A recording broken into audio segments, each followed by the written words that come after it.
Good morning दोस्तों, कैसे हो आप सभी। आशा है कि आप सभी घर पर स्वस्थ और सुरक्षित होंगे और देख रहे होंगे आपका अपना यूट्यूब चैनल जिसका नाम है Vikas mathematics study with competition syllabus.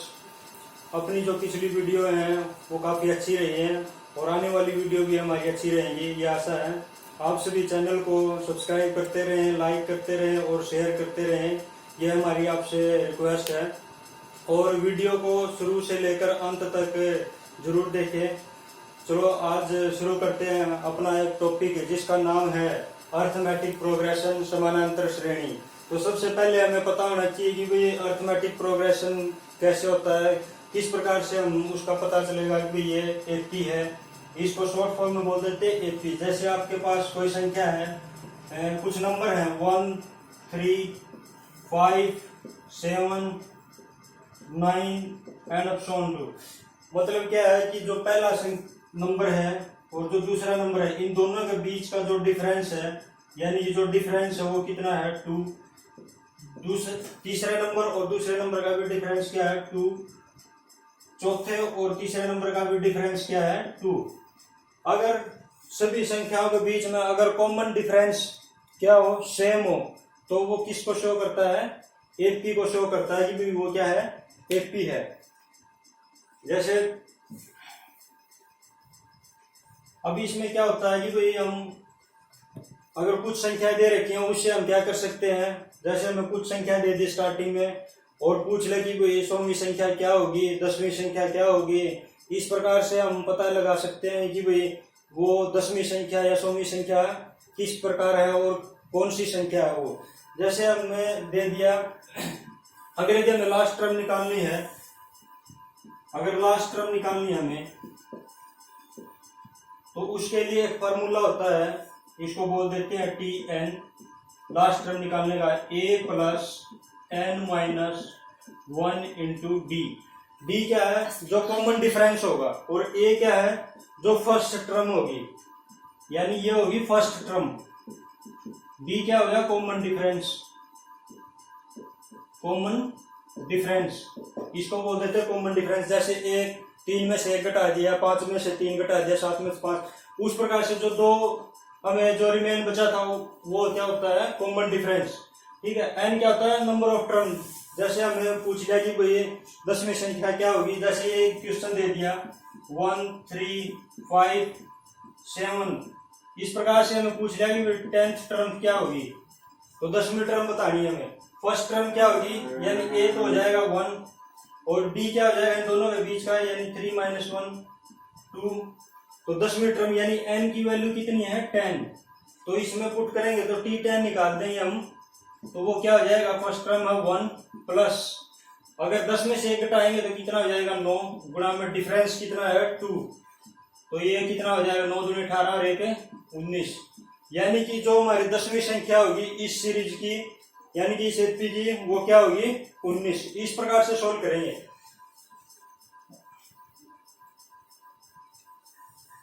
अगर यदि हमें सम फाइंड आउट करना दे दे, तो भाई ये नंबर दे रखे हैं और इतनी संख्याओं तक उनका सम फाइंड आउट करो, तो उसके लिए एक फार्मूला होता है। अगर सम निकालना है तो n/2 2a plus n - 1 into D. अगर यदि आपको जैसे 1, 3, 5, 7 इस प्रकार से कोई भी संख्या दे, 2, 4, 6, 8, ठीक है, जिनमें मतलब कॉमन डिफरेंस आता चला जाए, यानी दूसरी में से पहले घटाएंगे, तीसरी में से दूसरी, चौथी में से तीसरी, अगर उनका डिफरेंस सेम आता चला, इस प्रकार से पूछ लेगा। इसमें पूछा था 10वीं संख्या बताओ, इसमें पूछ लेगा कि 10 संख्या है, ऐसी 10 संख्याओं का सम बताओ कितना होगा। ठीक है। इसके लिए फॉर्मूला क्या होगा, SN = n/2। जितनी संख्या पूछ रखी है वही 100 संख्या होगा। फर्स्ट टर्म जितनी संख्या है -1 इंटू डी, यानी कॉमन डिफरेंस। जैसे आपको ये दे दिया कि 1 - 2 - 3 प्लस 2, यानी 1 - 2 - 3 plus 2 -3 - 4 plus and up on to 100 पर 2 तक, 100 पर 2 का योगफल बताओ। इस प्रकार से कंपटीशन में क्वेश्चन पूछा जाएगा कि योगफल ज्ञात करो। ये दे दिया 1 -2 -3 +2 -3 -4 100 पदों का योग ज्ञात करो। तो सबसे पहले हम जो पॉजिटिव वैल्यू यानी 1 2 इस प्रकार से 3 फिर आगे 4 भी आएगा, यानी 100 पदों तक कितनी संख्या हो जाएंगी इस टाइप की, जैसे 1 +2 +3, यानी कि ये कितनी संख्या हो जाएंगी जो प्लस की होंगी वो 34 संख्याएं हो जाएगी। यानी कि जो 100वीं संख्या है यानी पहली संख्या और 100वीं संख्या वो जोड़ेंगे तो 34 पद हो जाएंगे, यानी कि ये कितने हो जाएंगे 34 पद हो जाएंगे। और उसके बाद माइनस में फिर 2 -2 -3 यानी -2 + 3 और अगर ये माइनस घटाएंगे तो अंदर वाले माइनस वाले, जैसे ये -2 -3 इस प्रकार से ये कितने हो जाएंगे 33 पद। फिर -3 वाला है तो ये माइनस आगे ले लेंगे, यानी 3 + 4 ऑप्शन 2, ये भी कितने पद हो जाएंगे 33 पद हो जाएंगे इस टाइप के। ठीक है, तो अब इसमें फार्मूला लगाएंगे SN का, तो 34 पद यानी कि यहाँ हो जाएगा 34 बटे में 2 इंटू ए किसका 1 प्लस n कितने हैं 34 -1 इंटू डी, कॉमन डिफरेंस 2 में से 1 3 में से 2 यानी कॉमन डिफरेंस कितना है 1। ठीक है, फिर माइनस, फिर ऐसी संख्या जैसे 2 3 4, अब 33 पद है, 33 पद का क्या होगा 33 बटे में 2 यानी कि n/2 प्लस 2 इंटू ए क्या है 2 यानी 2 into 2 plus n-1 into D, यानी 33 में से 1 घटाएंगे 32 और कॉमन डिफरेंस कितना है 1।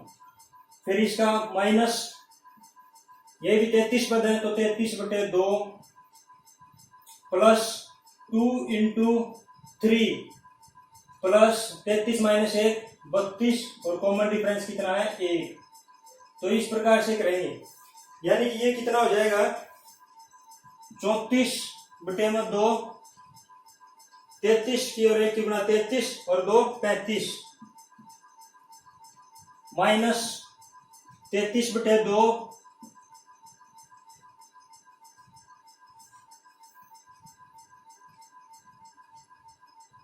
यानी 33 बटे 2 गुणा में 2a + n-1 डी, यानी कि 2 दूनी 4 और 32 36 यानी गुणा में 36 माइनस 33 बटे 2 गुणा में 2 दिया 6 32 और 6 38। अब 2 से काटेंगे तो 17 और 2 से काटेंगे 18, ये कितना हो जाएगा 19। अब बचा कितना है 17 गुणा 35 माइनस 33 गुणा 18 माइनस 33 गुणा 19, यानी ये कितना हो जाएगा 33 की और 35 की गुणा करेंगे तो कितना आ जाएगा 595 और 33 और 18 को गुणा करेंगे तो कितना आ जाएगा माइनस के 594 और 33 और 19 की गुणा करेंगे तो कितना आ जाएगा 627 माइनस 627। ठीक है, तो ये किसके इक्वल आ जाएगा, यानी ये बचेगा माइनस के 626, यानी 595 में से 1 घटाएंगे तो कितना हो गया 1 बच गया। अब 627 में से घटाएंगे तो माइनस के 626 आंसर आ जाएगा। इस प्रकार से फाइंड आउट करेंगे कि 1 - 2 - 3 + 2 - 3 - 4 इस प्रकार से 100 पदों का योग ज्ञात करो। तो ये फार्मूला लगा देंगे, पहले जो यानी 1 से लेकर 34 तक पद हो जाएंगे, फिर 33 पद और उसके बाद 33 और 33 66 और 34 100, यानी 100 पदों का योग आ जाएगा। ठीक है, इस प्रकार से करेंगे।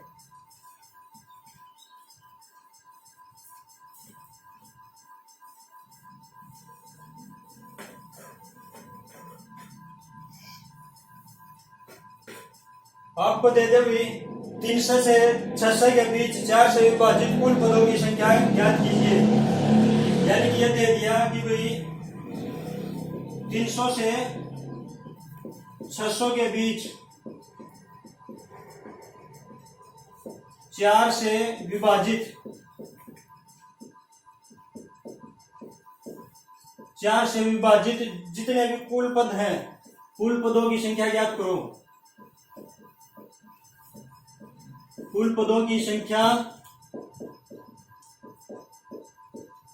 ज्ञात करो, ये पूछ लिया आपको। 300 से 600 4 से विभाजित यानी कौन कौन सी संख्या होगी? 304, अगली संख्या 308, 312। इस प्रकार से जो लास्ट टर्म होगी जो 4 से विभाजित होगी 600 से पहले, वो कौन सी संख्या होगी? 596। ठीक है, तो पदों की संख्या ज्ञात करने का एक फॉर्मूला है। पदों की संख्या, अगर पदों की संख्या ज्ञात करनी हो तो फॉर्मूला उसके लिए लास्ट टर्म, यानी कि जो लास्ट टर्म होगी, last term minus first term, पहली संख्या, अपॉन जो कॉमन डिफरेंस होगा d प्लस 1। अगर यदि पदों की संख्या ज्ञात करनी है, last term minus first term upon d, तो यानी कि पदों की लास्ट टर्म कितनी है? 596, 596 माइनस फर्स्ट टर्म कितनी है? 304 अपॉन d कॉमन डिफरेंस कितना है? 4 का, और प्लस में 1, यानी कि 596 में से 304 घटाएंगे, 6 में 2 का, 6 में 4 का 2, और ये 9, 5 में 3 का 2 अपॉन 4 प्लस 1, 4 से 28 और 4 किए 12, यानी कि 73 और 1 74, यानी पदों की संख्या कितनी आएगी? 74 संख्या होंगी जो 300 से 600 के बीच 4 से विभाजित होंगी। ठीक है, तो नेक्स्ट देखते हैं।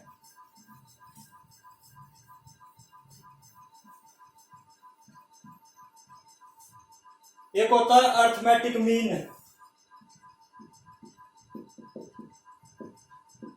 अर्थमेटिक मीन बोल देते हैं इसको, यानी कि AM से इसको डिनोट करें। अर्थमेटिक मीन मतलब जितनी भी संख्याएं दे रखी हैं, यानी कि A1 A2 प्लस n अपसोन टू AN तक, अगर n संख्याएं दे रखी हैं उनका जोड़ बटे में नंबर ऑफ टर्म, ये क्या हो जाएगा? Arithmetic mean. जितनी भी आपको संख्या दे रखी है, ठीक है, अपॉन में n, ये होता है अर्थमेटिक मीन। जैसे आपको दे दिया 2 संख्या दे दी 3 और 5, इसका अर्थमेटिक मीन निकालो, या 7 दे दी, अर्थमेटिक मीन क्या हो जाएगा? 3 प्लस 5 प्लस 7 बटे में नंबर ऑफ टर्म 3। ठीक है, तो यानी 5 और 3 8 और 7 15 बटे में 3, 3 पंजे 15। तो इस प्रकार से अर्थमेटिक मीन फाइंड आउट करते हैं। और जैसे आगे है, अगर यदि हम अब आगे बात करेंगे जीपी की, यानी कि जियोमेट्रिक प्रोग्रेशन की। जियोमेट्रिक प्रोग्रेशन, जियोमेट्रिक प्रोग्रेशन की बात करें, यानी कि जीपी की बात करें, तो जीपी क्या होगा? हमने एपी की बात की थी, कॉमन डिफरेंस क्या होगा? सबका सेम होगा। लेकिन अब जीपी की बात करें तो क्या होगा? जो कॉमन रेशो होगा वो सबका सेम होगा। जैसे टर्म दे दी A1 A2 A3 एंड अपसोन टू AN, यानी कॉमन रेशो, जो कॉमन रेशो होगा इसको R से डिनोट करेंगे, यानी कि second term upon first term A2 upon A1, या फिर आगे करें अगर A3 upon A2, A3 upon A2, A4 upon A3, इस तरह से इनका जो कॉमन रेशो होगा उस सबका क्या होगा? सेम होगा। उसे क्या बोलते हैं? Geometric progression. और ये दे दिया जाए कि भाई गुणोत्तर श्रेणी का योग, गुणोत्तर श्रेणी का योग किस प्रकार से फाइंड आउट करेंगे? जियोमेट्रिक प्रोग्रेशन को हिंदी में क्या कहते हैं? गुणोत्तर श्रेणी। गुणोत्तर श्रेणी, गुणोत्तर श्रेणी यानी जीपी। अगर योग फाइंड आउट करें, योग यानी कि SN से डिनोट कर देंगे इसको, यानी कि A into R power N minus 1 upon R minus 1। यदि R है यदि ग्रेटर देन 1 हो तो फार्मूला क्या लगेगा? A into R power N minus 1 upon R minus 1, यदि R ग्रेटर देन 1 है। अगर यदि a into 1 minus r power n upon 1 minus r, यदि r क्या हो लेस देन 1 हो, अगर r की वैल्यू क्या हो लेस देन 1 हो तो ये फार्मूला लगेगा। अगर ये दे दिया जाए कि गुणोत्तर श्रेणी के अनंत पदों का योगफल ज्ञात करो, गुणोत्तर श्रेणी के अनंत पदों का योगफल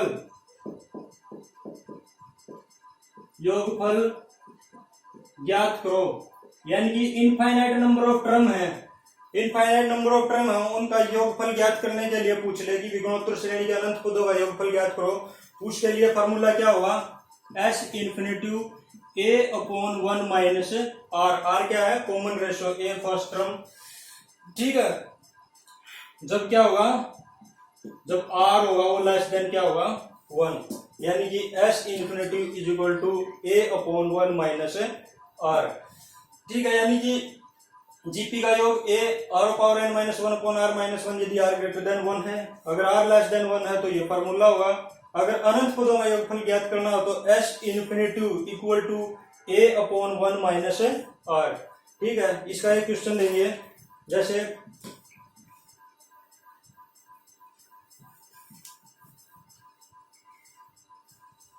अगर अनंत पदों का योगफल ज्ञात करना हो, आपको संख्या दे दी कि भाई 16, 8, 4, इस प्रकार से संख्या दे दी अपॉन टू इन्फिनिटी तक, इन्फिनिटी तक दे दी। सबसे पहले हम चेक करेंगे रेशो, कॉमन रेशो यानी आर चेक करेंगे, यानी 8/16 second term upon first term, और उसके बाद 4/8। अब ये भी कितना आ रहा है 1/2, ये भी कितना आ रहा है 1/2। हमने देख लिया कि जो कॉमन रेशो है वो सेम आ रहा है 1/2, आगे भी क्या आएगा 1/2। तो यहाँ पे r क्या होगा, a तो हो गया फर्स्ट टर्म होगी 16, r हो गया 1/2, यानी कॉमन रेशियो क्या हो गया 1/2। अब अनंत पदों तक योगफल ज्ञात करना, उसके लिए फार्मूला क्या होगा, s infinitive is equal to a upon 1 minus r, ठीक है। और r है जब लेस देन क्या हो 1, यहां देखो r लेस देन 1 है क्योंकि r की वैल्यू कितनी है 0.5, तो r की वैल्यू कितनी है 0.5। तो अब हम निकाल सकते हैं, जैसे कि फर्स्ट टर्म कितनी है 16 अपॉन 1 माइनस r कितना है 1/2, यानी कि ये कितना हो जाएगा 16 अपॉन 1/2, 2 माइनस 1 1/2, 1/2, ये 2 ऊपर चला जाएगा, यानी 16 गुना 2 32, तो ये कितना आ जाएगा 32, ठीक है। इस टाइप से करने हुई। नेक्स्ट क्वेश्चन है, अगर आपको क्वेश्चन दे दिया कि 25 और power 1/3 plus 1/9 plus 1/27 and upon two infinity तक दे दिया, 25 की पावर 1/3 प्लस 1/9 प्लस 1/27 इन्फिनिटी तक दे दिया। अब इसका फाइंड आउट करेंगे, क्या होगा ए क्या है, सबसे पहले ऊपर वाली ये ले लेंगे जियोमेट्रिक प्रोग्रेशन जीपी, यानी कि ए कितना 1/3, तो जो कॉमन रेशो होगा 1/9 सेकंड पद अपॉन फर्स्ट पद, यानी 1/3, ये कितना आ जाएगा ऊपर जाएगा तो कितना आ जाएगा 1/3, यानी कि जो कॉमन रेशो वो भी क्या आ गया 1/3, यानी कि r है जब लेस देन 1 हो, ठीक है। तो अब s इंफिनिटी निकाल देंगे, इसके लिए ऊपर वाली टर्म यानी जो 25 की पावर में है तो उसके लिए क्या होगा, यानी कि a क्या है 1/3 अपॉन 1 माइनस 1/3, तो 1/3 3 माइनस 1 2/3, यानी क्या हो जाएगा 3/2, यानी ये कितना आ गया 1/2, यानी ये क्या हो गया 25 की पावर 1/2, 25 की पावर 1/2, यानी रूट 25 क्या होगा, यानी 5 का स्क्वायर की पावर 1/2, 2 से 2 कैंसिल, यानी कितना आ जाएगा 5, तो आंसर कितना आ गया 5। तो ये क्वेश्चन था अभी, ठीक है। अब नेक्स्ट करते हैं,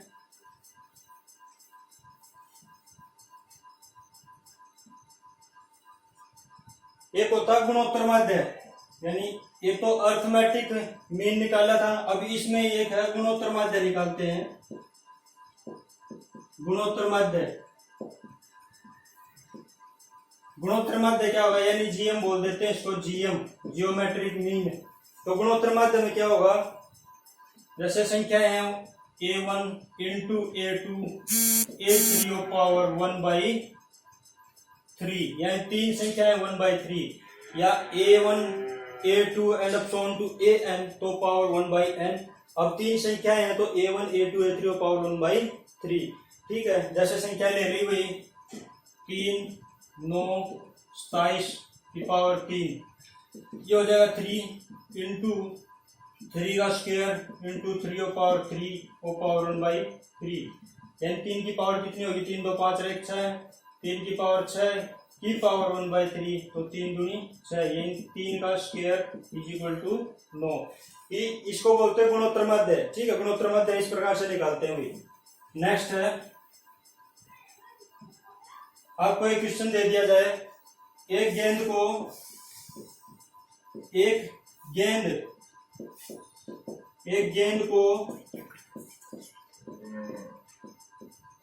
500 मीटर की, एक गेंद को 500 मीटर ऊंचाई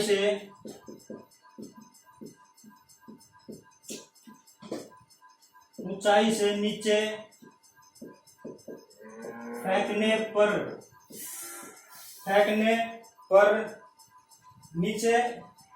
पर गेंद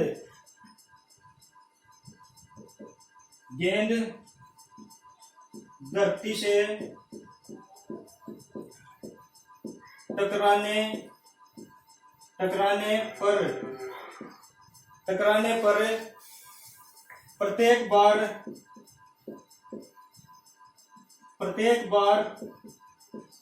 यानी कि एवरी टाइम 4/5 टाइम्स गुणा 4/5 गुणा पिछले उछाल के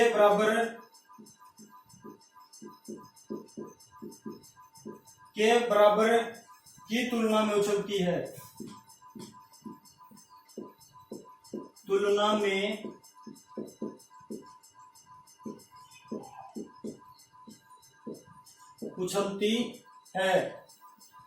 तो गेंद रुकने तक कुल कितनी दूरी तय करेगी, तो गेंद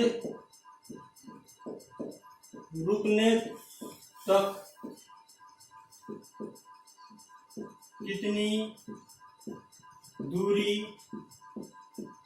तय करेगी।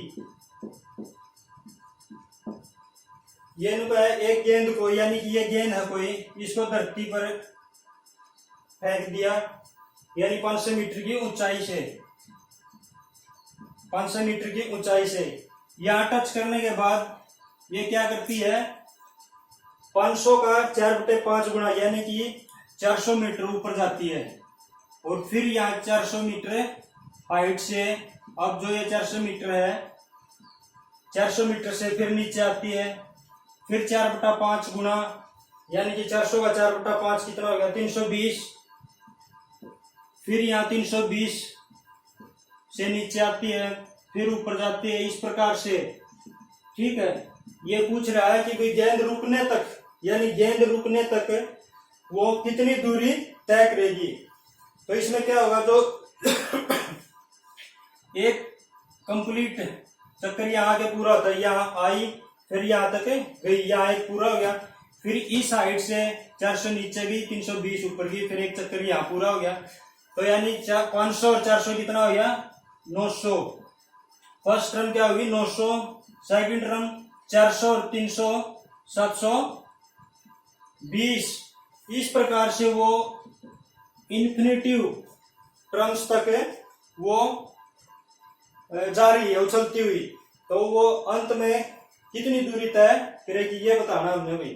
ठीक है, तो इसके लिए एस इन्फिनिटिव फार्मूला लग जाएगा, यानी a/1 minus r। First term कितनी है, 900, 1 माइनस r कॉमन रेशो, यानी कि जो आर होगा 720 बटे 900, तो ये कितना हो जाएगा 18 चौक 72, 18 पंजे 90, 4 बटे 5, यानी कि 900 गुणा में 5 एकम 5 में 4 का 1 गुणा में 5, यानी कि 9 पंजे 4500 मीटर, यानी जेल 4500 मीटर की दूरी तय करेगी भी 4500 मीटर तक। ठीक है, नेक्स्ट क्वेश्चन लेते हैं।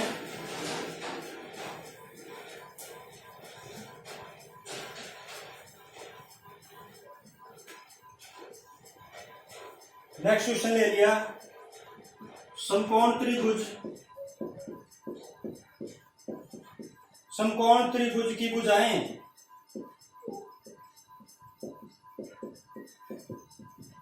6, 8 तथा 10, 6, 8 और 10 हैं, 10 सेंटीमीटर है। इस त्रिभुज के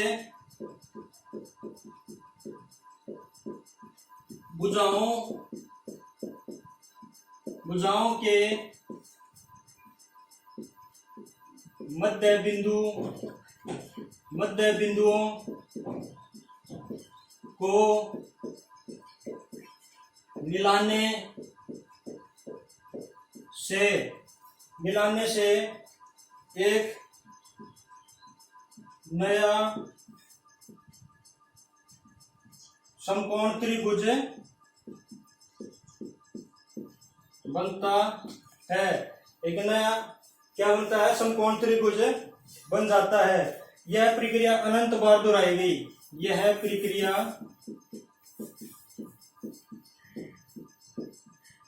अनंत तक दोहराएगी, यानी रिपीट करेगी,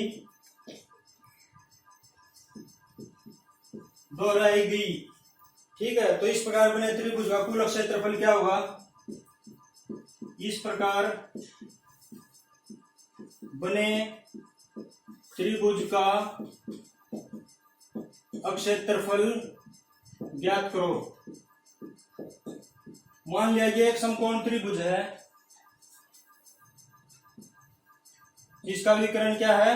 10 है, और हाइट क्या है? 6, और ये क्या है? 8। इसके मध्य बिंदुओं को मिलाने से, यानी कि इस पॉइंट और इस पॉइंट को मिला दो, इसका मध्य बिंदु इनको मिला दो, यानी ये हो जाएगा 4, ये हो जाएगी 3, यानी A B C D E F, और ये कितनी हो जाएगी? 5। ठीक है, यानी कि जैसे ये है A B C, ये मध्य बिंदु है, अगर ये 10 है तो ये क्या होगी? 5, यानी कि E F क्या होगा? Half of BC। ये रूल अप्लाई कर दिया यहाँ पे भी। जो DF है वो क्या होगा? हाफ ऑफ AC, और DE होगा वो क्या होगा? हाफ ऑफ BC, और जो EF है वो क्या होगा? Half of AB। ठीक है, तो इसने कहा है कि भाई इस प्रकार ये प्रक्रिया चलती रहेगी। इसके मध्य बिंदु को मिला दिया, इसको टच कर दिया, इसको मिला दिया, इसको टच कर दिया, तो इस प्रकार जो त्रिभुज बनते रहेंगे, अनंत त्रिभुज बनते रहेंगे जो। ठीक है, तो उसका क्षेत्रफल ज्ञात करना है। ठीक है, तो जैसे जो त्रिभुज का क्षेत्रफल क्या होगा? Base into half of base, यानी जो क्षेत्रफल होगा वो क्या होगा? Half of base into height, यानी कि 1/2। बेस कितना? 8, हाइट है 6, तो ये कितना हो जाएगा? 24। अगर नेक्स्ट करेंगे, जैसे 6 साइड जिसकी 3 और 4 और 5 है। ठीक है, इसका क्षेत्रफल क्या होगा? जो दूसरी त्रिभुज है उसका क्षेत्रफल क्या होगा? हाफ ऑफ 4 इंटू 3, 2 दूनी 4, यानी कितना हो जाएगा? 6 वर्ग सेंटीमीटर। इस प्रकार से प्रक्रिया चलती रहेगी, यानी कि संख्या आ जाएंगी 24। फर्स्ट एरिया बोल देंगे इसको, एरिया 1, फिर आ गया 6, एरिया 2। इस प्रकार से चलती रहेगी, यानी जीटी में चलती रहेगी अप टू इन्फिनिटी तक, यानी कि इन्फिनिटी तक यह प्रक्रिया चलती रहेगी। अगर थर्ड एरिया की बात करेंगे तो जब यहाँ इनका हाफ होता चला जाएगा, तो यानी थर्ड क्या हो जाएगा? 3/2 आ जाएगा। ठीक है, तो इस प्रकार से टर्म फर्स्ट टर्म होगी 24, यानी ए तो क्या होगा? 24, ऑप्शन 3 कॉमन रेशो निकाल देंगे 6/24, 6 चौका 24 यानी 1/4, 1/4। ठीक है, तो अब एस इन्फिनिटिव निकाल देंगे। एस इन्फिनिटिव क्या हुआ, a अपॉन 1 माइनस आर। ए कितना है 24 बटे में 1 माइनस आर, आर कितना 1/4, तो ये कितना हो जाएगा 24 बटे में 4 में से 1 घटाएंगे 3/4 यानी कि 4, नीचे आ जाएगा 3, 3 अठे 24 यानी कि ये कितना हो जाएगा 8 चौका 32 वर्ग सेंटीमीटर। तो इस प्रकार से हमने भी सभी क्वेश्चन सोल्व करने हैं। ठीक है, तो भी वीडियो को है शुरू से लेकर अंत तक जरूर देखा करो भी। So thank you very much.